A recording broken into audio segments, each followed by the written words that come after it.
name is Brian Waters. That's my government name, but I go by Yahkol. I'm in the process of my name change because of who I believe I am as a spirit and as an entity. So hence the name change. From Chapel Hill, North Carolina, but I reside currently in Uganda.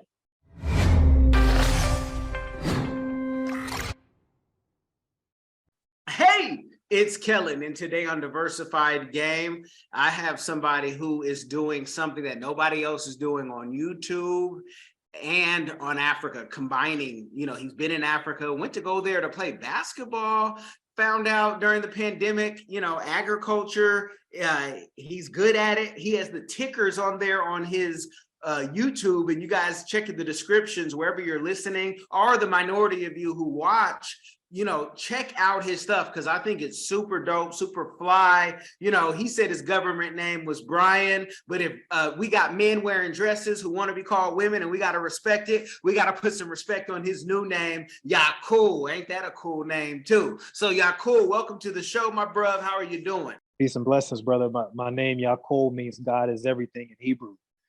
So amen. Amen. Name change. But it's a pleasure. First off, man, let me just say, I'll follow your show, and bro, it's a pleasure. It's a pleasure. You're a gift, and people don't know it yet, but you're gonna change the world in a lot of ways, man. When people get a hold of your energy and your content, bro, I really believe that, man. You're a good soul.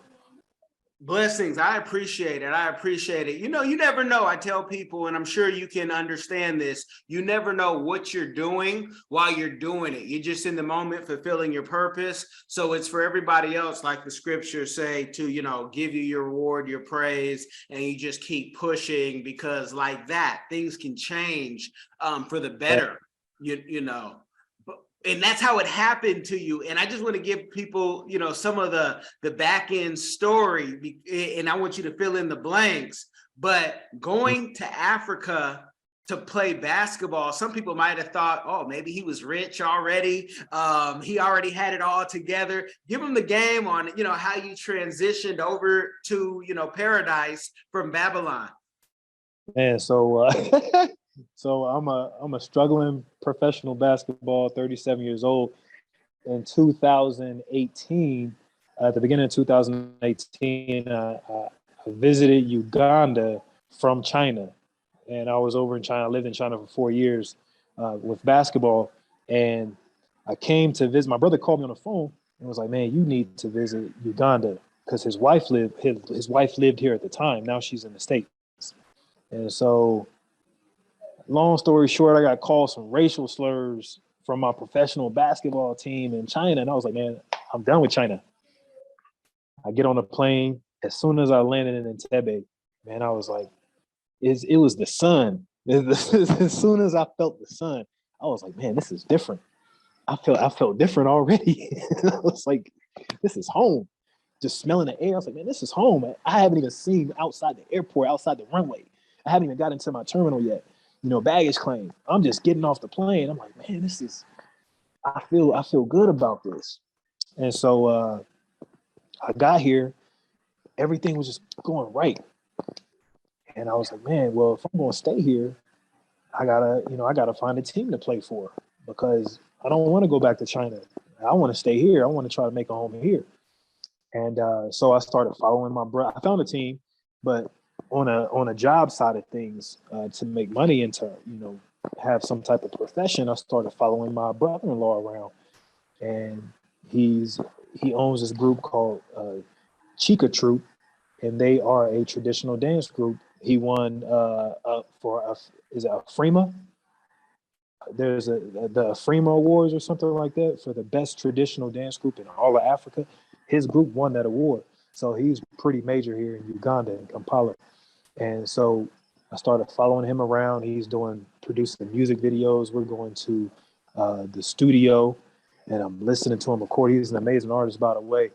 And I'm just soaking up all this stuff on entertainment. I'm going to professional boxing matches and concerts, and I'm getting good at filming.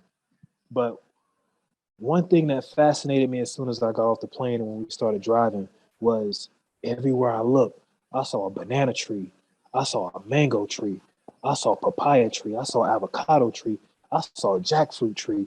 I'm like, man, you don't see this in the States. Not even in North Carolina where they grow, crazy tobacco and cotton over there. You don't see that. And I was blown away. Brother, are you there? I'm here. I'm listening. Oh, Oh yeah. sorry. So I was just blown away. Like the ground here is so fertile.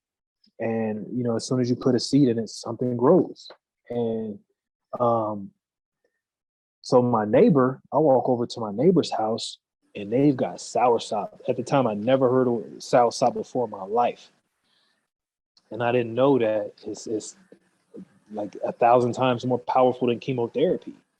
I was like, this is insane. She's got oranges, she's got lemons, she's got limes, like she's got chickens, she's got cows. And I'm just soaking up the game. How do you grow this? How long does it take for it to harvest? You make money off of this? How do you sell it wholesale? What's the price? And so I'm just collecting all this data because I never knew how lucrative agriculture was. Like my family, we owned a small farm, but those were my ancestors. Like I never had a piece of that farm. And long story short about my family was we had 80 acres in northern North Carolina, and the government took away because when my uncle died, he didn't pass the will down. He didn't make a will. So they snatched it. They snatched our land from us, 80 acres. Wow. And I just became so fascinated with agriculture because it's right there in front of us. So during COVID-19 was just everything for me here because I couldn't leave Uganda. They locked down Uganda. Curfew was at 7 p.m. And so I had to get out of the city because the city was just too crazy, right? Too chaotic. And plus they're taking lockdown way too serious. So I started going outside of Kampala, Masaka, Mbarara, Fort Portal, and I'm interviewing farmers. I'm interviewing the Benuro Qatar Kingdom. They were the biggest and most prestigious kingdom in East Africa at one point. And I'm going to factories and I'm just learning about agriculture. I'm learning about the history of Africa. I went and visited a king up in Kasase, right, where the Rwenzori Mountains are. And he's telling me all these facts about Uganda and how important Uganda was at its prestige, how it was like one of the best places to be in all of Africa. And I was just blown away. Like, yeah, I grew up in the US, but this is home. Like it may be Uganda, it may be Tanzania, it may be wherever, but this is home because this is where this is where my people are from. You know what I mean? And so I had to figure out, okay, where do I want to leave my mark? Well, I know my passion is agriculture, but how do I want to go about it? And I want to be innovative because I think that I see the riches that people can make. I see how lucrative agriculture is. Why don't we, as African Americans or as European Americans, why don't we understand the value of agriculture, of growing your own food and putting a seed in the soil and feeding your family or making an income? And I think that's the passion behind it is I want people to get back to the old way of doing things. For one, the food is crazy. The stuff that we eat today. You know what I mean? I saw something on McDonald's and they feed people human meat. And the potatoes, the French fries will last in your system longer than gluten will. And I'm like, man, this is crazy. So they're purposely making us sick through the food. Yep. And a lot of our food is genetically modified. It's not good for us. So another thing about us going back to our roots is you look at the if you look at the projection of Africa in agriculture, right? It's crazy to think that agriculture and food is going to be $1 trillion industry in Africa by 2030. And you got to think how many millionaires are going to be made, how many billionaires are going to be made off of agriculture from now until about 2050. And you look at other countries, you look at the food prices, they're rising. Food insecurity is through the roof. There are food shortages everywhere. But Africa, like, I go on the side of the road, man, and there are unlimited amounts of pineapple, watermelons, mangoes. And I'm like, wait, something ain't that. Something's not adding up. Tell them how it tastes too. The difference, because you never have a real pineapple until you get to Africa. So I want to start with the bananas, right? If you go to Harris Teeter or Kroger or wherever you go, in your case, what is it down in Florida? Publix, right? Expensive ass Publix. You get you an organic banana, right? It tastes like cardboard compared to the bananas here, right? Another thing, have you ever heard of banana juice? Banana juice? No, I have not. All right, so when you think about banana juice, right, you think about maybe something that's kind of like a smoothie type. Maybe it's, kind of thick. Maybe, it doesn't have a juice-like taste. It's probably like more of a smoothie, right? Mm-hmm. Here in Uganda, they produce what is called banana juice. And it tastes like a sweeter version of apple juice. And it's the same color as apple juice. And I went to the factory. I went to go see how they made it because I used to drink it every day. It's so good, especially when it's cold. And they say so they feed banana juice and also like banana chips to cancer patients when they're going through, their tough time with cancer, chemo and stuff like that. They feed it to them and they say it nourishes their body. I remember before and after practice, I would drink it and I would recover very quick. So I'm like, dude, why does nobody know about this? So that just goes to show how important agriculture is. There's so much about agriculture and what you can do with it that we don't know about in the States. So pretty much, man, I'm here to bring a global awareness, especially to the diaspora community on agriculture and to get people farming again or get people investing into agriculture again. Long story short. I love it. And what you're doing, I just want to make it clear because sometimes people have different perceptions when people go to Africa and, you cleared out the way that you went to play basketball, but it wasn't all good. I assume now that you're making more money doing agriculture. We just recently had an American who went to Africa. He plays in Cape Town, Jared Harrison. We had him on the show, and he said some guys might only make $3,000 a month, but in Uganda, $3,000 a month is like $11 million.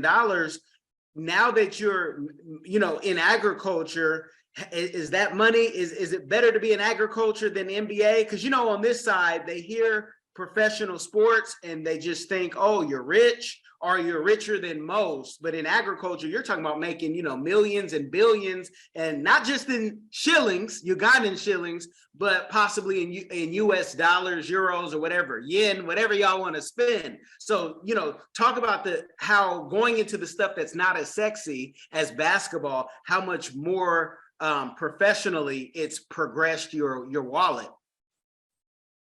So I will say this. Agriculture has been good to me, but I'm nowhere near where I would like to be. And so AgriSale, what you see with AgriSale is a revamped business model of what I envision, right? Taking agriculture to the next step. I told you I want to be innovative. Um, so basically, what we're doing is we're creating the stock exchange for agriculture, and we're basing it here in Africa. And what is that? What would that look like? What does a stock exchange for agriculture looks like? So imagine this: um, rice, right? You look at rice in Tanzania, and if I put up $97, right, in a 3 month span, I'm going to be able to make 50% of profit from growing rice. After 3 months, I sell it wholesale. I make 50. Well, the return will be 50%. The return is actually more than that, but the return that was somebody would get back in the exchange would be a 50% return. Normally, it's about 80%. Chickens, right? If I want to grow chickens and have a free range chicken farm, I invest $2,000, right? I'm going to get back $6,000 in return. With the exchange, you'll get about 150% return, so that'll be around $5,000 back off of a $2,000 investment, right? And that's over a span of 4 months. Oh, wow. So instead of putting your money in S&P, instead of putting your money in Dow Jones, you know, we're creating something for Africa. Because yeah, you have the stock exchange and people put their money in stocks and bonds, but what about agriculture, right? There's a food shortage. People need to eat. So we're killing two birds with one stone. We're growing food, we're feeding people, but you're also getting a return. So But that's let me the ask you this, because somebody's uh-huh. going to hear that and get really excited and try to throw some money at you. Are you taking investment right now? And right now, because there's always like a learning curve when you're doing stuff like this. And I've invested in Africa. I have a whole site. It's a beta site for years, but we vetted certain, businesses. Is this something that someone can say, look, I'll give you my 2,000 and see you in 4 months? Or how does that work? Not yet. We haven't released it yet because right now I'm still getting the farmers, the wholesalers together. You know what I mean? I'm still getting in contact with factories because I want this to be something that runs like clockwork. I want it to be a well-oiled machine. Um, I want to know that I have these farmers' trust. So I talk to the farmers one-on-one. I say, you're going to have international investors. So are you ready for that? Because if they don't make their return of what you're promising, then that's the whole rabbit hole that we don't want to go down. So especially when you're dealing with lawyers, you're dealing with the government. So that's the one thing that we're just trying to weed out and trying to meet more farmers. All right, who do we think is promising for what we want to do? That farmer, they look like they're lacking. So no, we don't want to deal with that farmer. But this farmer, yeah, we want to deal with them. They're professional. They've got 500 acres, uh, 300 of which they're not using. So they're primed for what we're doing, and they're serious. Their produce goes to market. They have a good market. When I say good market, they have good wholesalers. They constantly grow something and sell it. So that's what I mean by good market. Um, so we're just trying to fine tune it. But I would say in 2 months' time, we're ready. We're ready. We are taking investment from a structural standpoint, because with AgriSell TV, um, we need better equipment, and we have to pay employees. So if anybody is interested in investing in that part of it, which is going to make us be able to improve our production, that will be awesome. But in about 2 months' time, we will be up and running and on YouTube, on Facebook, on Instagram. And I really believe it's going to change the world. I will have a target on my back. I'm aware of that. But hey, somebody's got to do it. Somebody's got to say, look, this is possible. We're here to take advantage of the agricultural boom, the green revolution here in Africa. And who's with us? Who's on board? So well, having that target also, no, I'm sorry. No, No. I'm saying, Go ahead. having that target, it can be a good one, because even while you and I are talking, I've sent your stuff to some people, some in the government even, because what you're doing, I love it, man. I love it. So no, keep going. Tell that story. Actually, I was going to switch over. I was going to switch over to something else. So go ahead. that's agricell. That's agricell, right? Yeah. So we want to create. We are creating the stock exchange for agriculture, right? But also, it doesn't stop at agriculture, right? Our exchange is an all-around investment, right? So, for instance, what does that mean? If I want to create a store, a storefront, whether it be clothing, whether it be food distribution, or whether it be a restaurant. So we have the manpower and the networking and the infrastructure to say, hey, if you invest $5,000, you can actually start a restaurant. You can start a small business, and we'll run it for you here, because there are so many people that need work. But if you create the right environment for them, they're going to work for you and they're going to work hard, right? And what are we doing? We're helping to, they say it, buy Uganda, build Uganda. We're helping to buy Uganda and build Uganda, right? A lot of people don't know this about Uganda, man. I mean, obviously, I'm sure everybody's heard about the gold, but they're they found a ton of oil, a crap ton of oil, and I think Uganda is going to be one of the leaders in Africa soon. They're heading the East African community, and they're about to turn, what is it? Uganda, Kenya, Rwanda, Tanzania, Burundi, and Congo, DRC. They're about to turn that into really, like, I guess, one state, right? So that's the East African community. So Uganda has just built the longest heated pipeline in the world, going from Hoima all the way to Tanzania, the coast of Tanzania. Why is that important? It's important because Uganda just built an internet. So there's a city called Hoima. I want everybody, if you're interested, look up this city called Hoima, right? Hoima is where they found the gold, the oil. They found the oil in about 2000, I want to say 2012 or 2008, somewhere around there. But they were real quiet about it. They built an international airport in the middle of nowhere, and Hoima is in the middle of nowhere. So what does that mean? Right? That means that city is going to boom. They built an international airport in the middle of nowhere, and it's filled with oil in that city. That city is going to boom because there's going to be workers that go there. There's going to be construction. There's going to be all types of stuff. So when I went to go talk to the Beniro Qatar Kingdom, they're located in Hoima. And why was it important to go talk to them? Because they've been inviting the diaspora back, because they're willing to rent out free land. I won't say it's free, but they're willing to rent it out. They've got thousands of acres that they're willing to rent out. And it's like, all you have to do is have a plan. All right, I want to go there. We're going to go there. We're going to grow corn. We're going to build a manufacturing facility there to harvest that, not harvest the corn, but to manufacture the corn, right? Process the corn. And then we're going to ship it off, whether it be international shipping or whether it be local distribution. Why is it important? Because that produces money.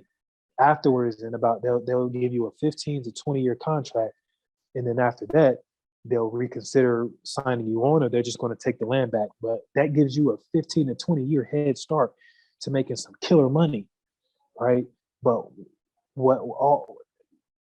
another thing that you would be doing there is you would be maybe bring in teachers, right? They may need restaurants. And that Hoima area is also big in safaris. There's a lot of tourism around that area. So if there are tourists that are going to be there, there are going to be workers that are going to be working there, mining the oil. They're going to need places to eat. They're going to need hotels. They're going to need entertainment. Why aren't we thinking like this as a people?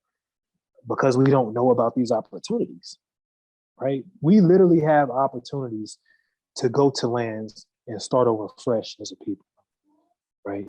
Or as a group of people. And I guess that's why I say I'm a target, because I don't mind sharing this information with people to let them know, like, you can have if you really want something in Africa, you really want an opportunity, not just to buy a home and to find a job. No, you can create what you want. You just have to be strategic in how you do it. But there are resources here that will allow you to create what you want. So Uganda, man, Uganda is going to be big. They're already calling Kampala like the Hollywood of Africa, right? They were going to host the MTV Awards here in Kampala, the African MTV Awards here in Kampala. But when COVID-19 hit, they said that it wasn't a good idea. And I was invited. And because my brother-in-law, who I was telling you about, he invited me. He told me to come with me because his group was supposed to be performing at the MTV Awards. So, man, I'm so excited about the future of not only what I got going on, but the future of Africa and the future of our people, because it is destined that we will shine. Amen. Amen. Let me ask you this, because that other part of the target, if you don't have a wife or two yet, we might do that for the next interview, because I don't want to get people off the business.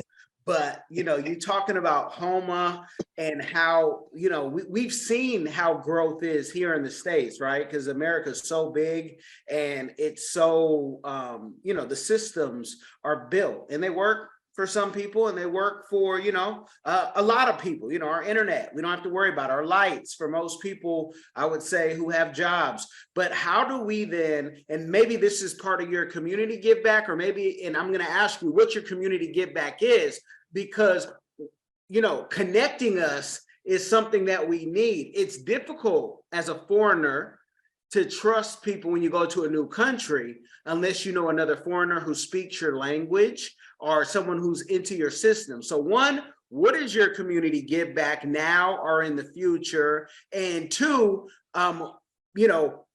can people reach out to you now for that and say, hey, I want to buy some land out there, help me, let's go be some business partners and make this money. So community give back and the money part, please.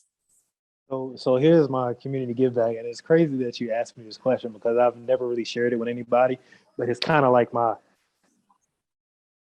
you there, brother? Yeah, I'm here. Sorry. Uh-huh. It's kind of like my secret weapon. I throw it to the side because this is something that I'm aiming for, right? So I want to buy about I know there's a region here that has a square mile of land, right? I'd love to purchase a square mile of land, turn it into a farming land, but also, let me backtrack a little bit. So I'm a sports guy, right? The thing about Uganda is they've got the best fruits, the best vegetables in the world, right? They've got fresh animals for consumption. The people here are strong, but there's no coaching. They don't have the proper coaching. They don't have some people don't have the necessary means to go to a school in Europe or a school in America, high school, and then work their way up to college and get a free college education and go on to play pro ball. But the athletes are here. So what I would love to do is I would like to create this community where you have about maybe, so a square mile, I want to have about 3 small districts, right? And in 3 small districts, I want to have at least, either, let's just say 200 people in each district, 200 athletes. In their downtime, they would farm, and they would, in the time that we have allotted for them, there would be training, right? Then where they farm time, we play games, right? We have like this professional, quote unquote, professional league, and they wouldn't have to pay time for it. All it was just help farm, this corn or whatever we have on the land. And we would invite anybody in to come in and watch these athletes play, right? And why is that my give back? Because eventually I want to get children involved with that as well. And you have to add a school component, right? Where you give them free education. But I would love to see a day where Africans can not only take over soccer, but take over basketball, take over all the sports, because their upbringing is so different from ours. You know what I'm saying? No offense to me growing up in America, but Black culture in America is full of crap. I hate to say it that way, but it's all predicated on entertainment, music, sports. Doctors don't get a lot of praise, lawyers don't get a lot of praise, teachers don't get a lot of praise. Even just the common folk that work 9 to 5s at a fast food restaurant. We don't praise those people enough. And here on the continent, I mean, their conditions are much worse, but they don't glorify what we glorify. They actually have their ancestors. When their ancestors walk in the room, they stand up. They may even bow to their ancestors, your grandfather or even your dad, or an elder. So I really have respect, and that's when we talk about why I love it here, why I call it home, is because of my culture. I know this is my culture. I know it used to be my culture, right? Somewhere down the line, I don't know if you want to call it the circle of life or whatever the case may be, reincarnation, but I know this is a part of who I am. And I really want to give back to the people through sports, because I feel like, all right, you have the culture. Now go out and take what's yours. You know what I'm saying? Go out and compete with these other, and you see it in soccer. You're starting to see it in basketball with Joel Embiid and Giannis Antetokounmpo. But I want to see Africa just take over. And what I like to do is help these guys to become better so that they can make Africa better when it comes to their own African leagues here. Because now, like you said, they have BAL here. The African soccer leagues, they don't get that much praise. I would love to be in a position to create better athletes that play in these African sports leagues so that they can make more money here instead of going overseas and playing. I don't know, man. I just have a special place in my heart for sports in Africa. So when I'm here, I train kids in basketball for free. I don't charge a dime to do it, and I love to do it. But eventually, I want to scale it into something bigger, something much larger, where they're farming, where they're training, the way that we train back in the States, and give them some games to play.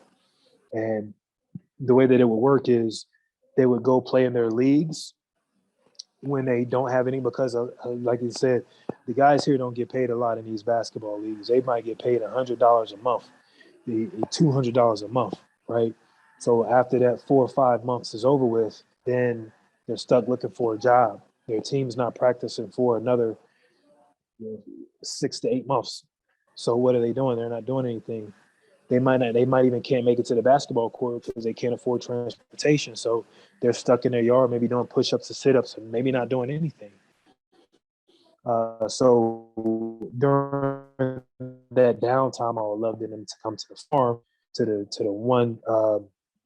1 square mile that we were going to purchase, and then they can farm, play, train to prepare them for the season, and then hopefully to get a call up to the NBA Africa League. That's what I would love, man. That would be a blessing of mine. That would be a blessing from the Most High if I could do something like that. I love Sorry to be so long-winded, brother. No, I love it because it's a teachable moment, and I'm going to tell you why, because it's speaking to me, somebody who, like yourself, I've been going to Africa for over 20 years. Every chance I get, I want to be able to not just go there, but be able to invest. And now that I'm, older, seasoned, we have things there where we can stay in certain countries longer because we own, right? And we've invested. And what happens though, and I'm sure you've gotten this, like you've embraced it to where you can say more than Mambo or Uhaligani, or you might know some Lugandan, you might have really know it. And then your family looks at you or your friends look at you and say, oh, now you think you an African. I'm a dual citizen now because I went through the Sierra Leone program. Yeah. So yeah, thank you. But Uganda too, Bantu people are in Uganda and Kenya, and the Bantu is where we all come from if we're all connected. So you'll have people who are Pan-Africanists, say all this stuff, wear the dashiki, and those are ugly half the time when y'all are wearing them straight from China, just letting y'all know. But, they wear all that stuff, but then when you really say, oh, I'm connected, they look at you like, oh, you think? No, I'm just know who I am now. I did it. I was a fish out of water. So can you talk about any of that pushback from the American side when you talk and you're so excited, and how people say either it must be nice or you think you African? Because Africans will never tell you that in Africa. They just embrace you. Yeah. I think the worst thing now is this whole FBA versus non-Black Americans. What is it called? I don't keep it like, your database. I purge that nonsense out of my database, man. And like even now, I see Tyreek. He might post something about it. I just scroll right past it because, they're gonna start this. They're gonna try to start this war. You know what I mean? And it might not be a physical war. It might just be more of a mental war than anything. But I see that now, and I'm just like, well, y'all have no idea. Like you have to come over here, and so me and my brother, we call it what is the proper term that we call it? It's not you're letting go, but it's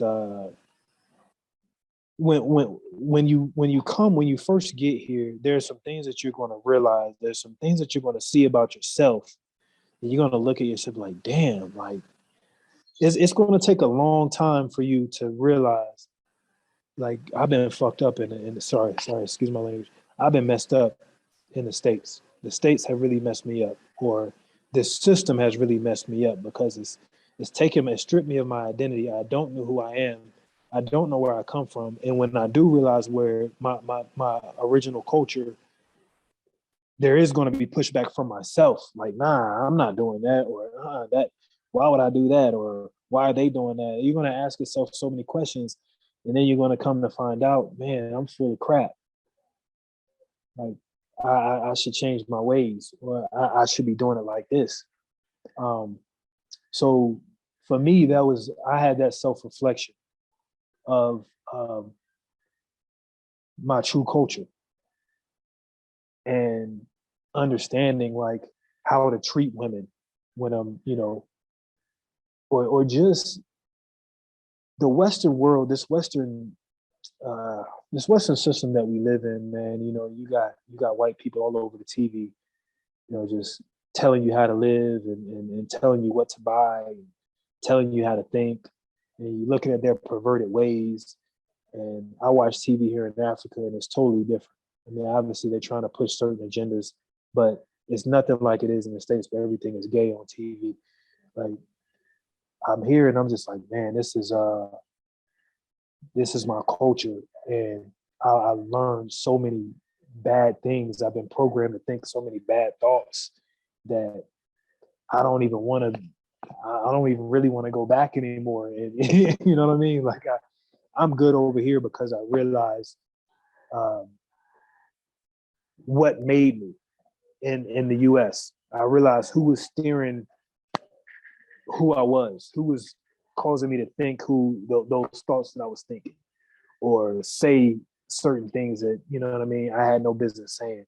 Whereas here, it's like, man, this is my culture. You know what I mean? You got to pay, in some cases, you got to pay dowry for a woman, or there's a there's a long process in a lot of the cultures here, in a lot of the tribes, there's a pretty long process that you have to go through if you want to marry a woman.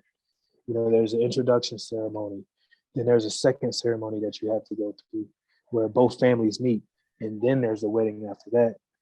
And you know, in America, like I'll give you a funny story.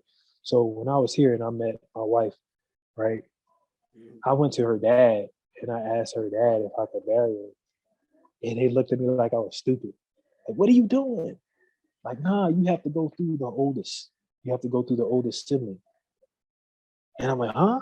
Yeah, you can't do that. And so I was just shocked.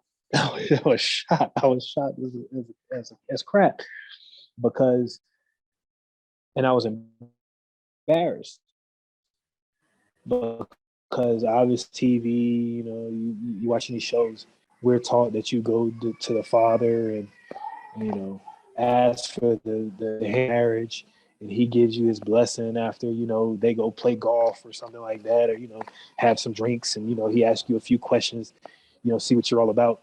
And nah, bro, it don't go like that. You know what I'm saying? There's a spiritual way in doing it that's been passed down from generation to generation to generation from the beginning of time, as far as we know of. That's called being an African.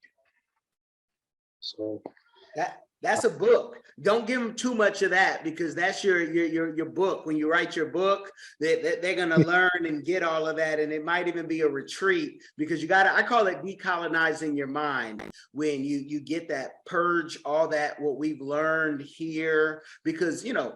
You've heard this. I know you've heard this. I got guys, I'm not going to call them out because some of them are on YouTube, but they were like, hey, when I go to Africa, I want 10 kids, so I might need to have more than one wife.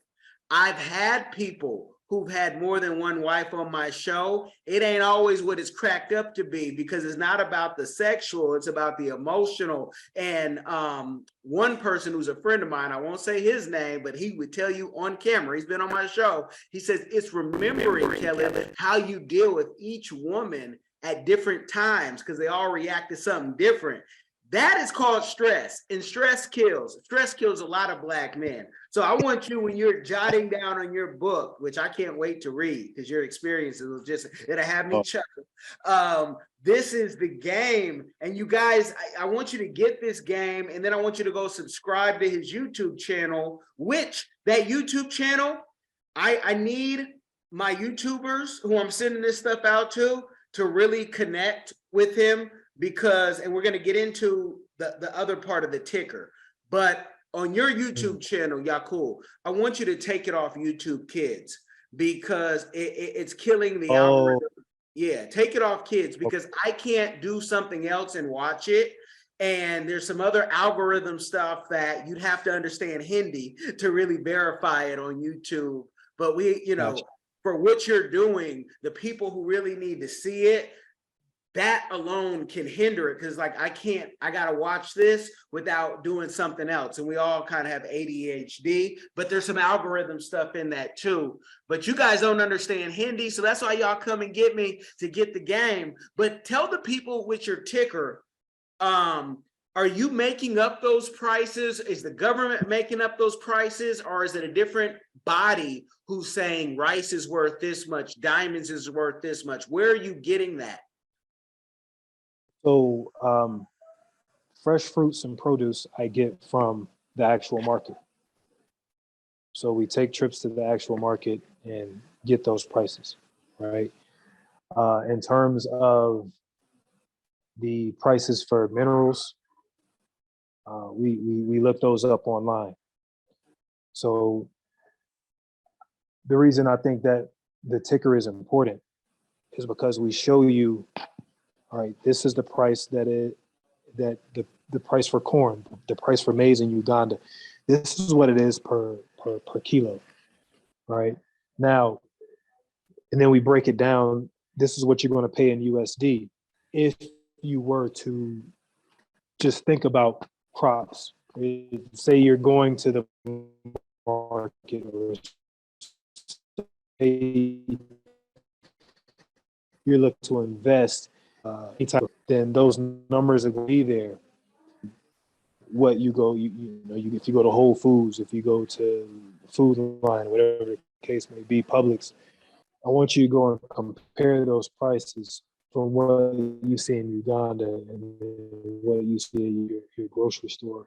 You're going to be amazed at the price difference, whether it's Tanzania, Kenya, even Ghana for that matter, anywhere in Africa.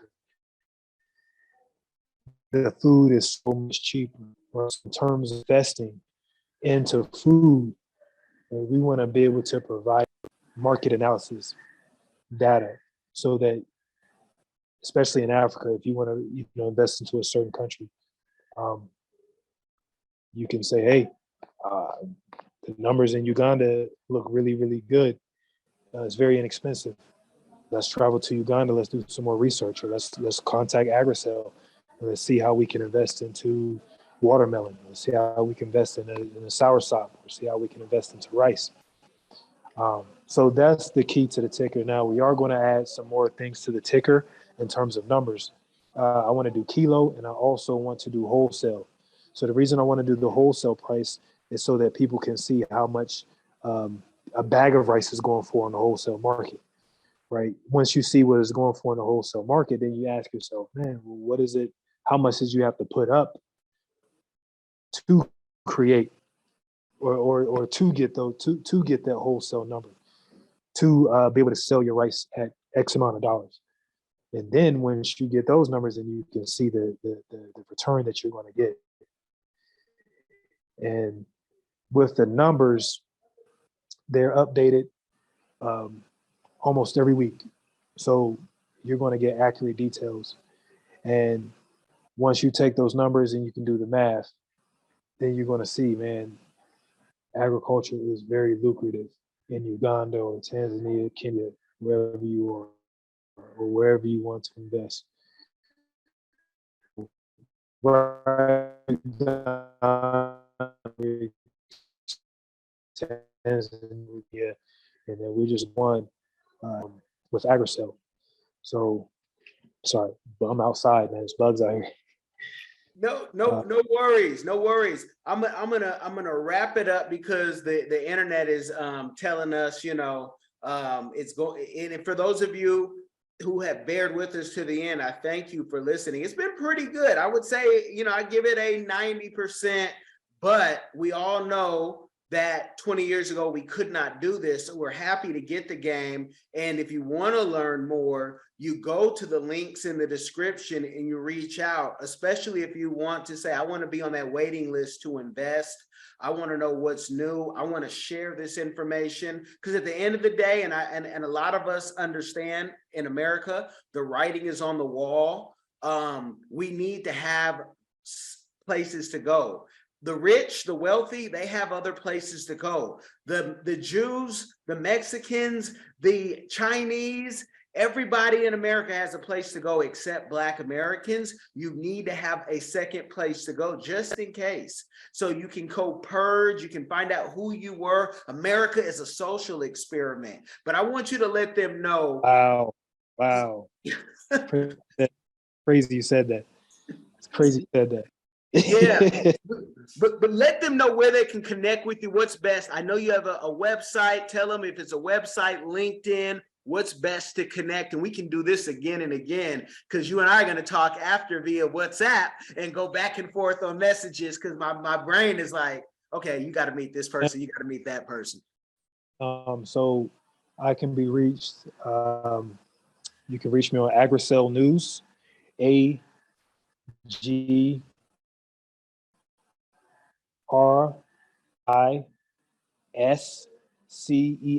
News at Instagram.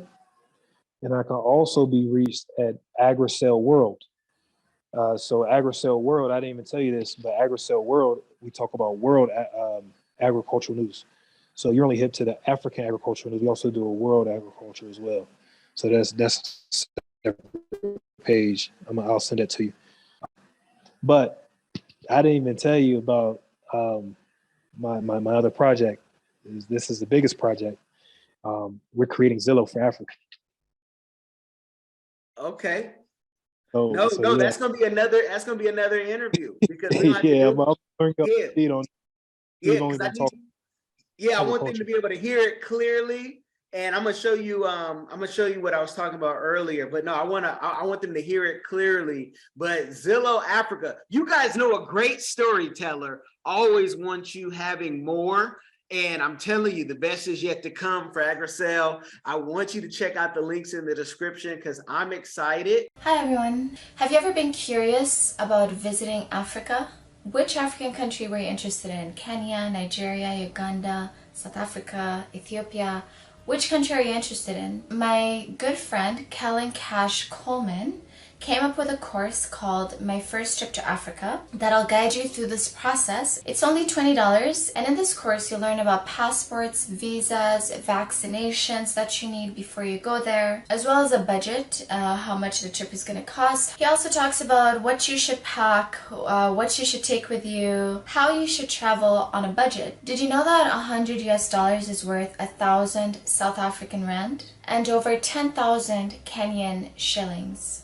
So imagine what you can do with $100 back home. I say back home because I'm from Sudan, I'm African, I already know how it's like. I know that, you know, when you convert Canadian and American money, it goes a long way when you're traveling across Africa. So if you're curious, if Africa is a place that you've always wanted to go, always wanted to move there, Kellen Cash is the person to ask. Check out the course. There's a little preview you can listen to before you actually purchase it. If you're interested in this course, visit www.diversifiedgame.com. Don't miss out.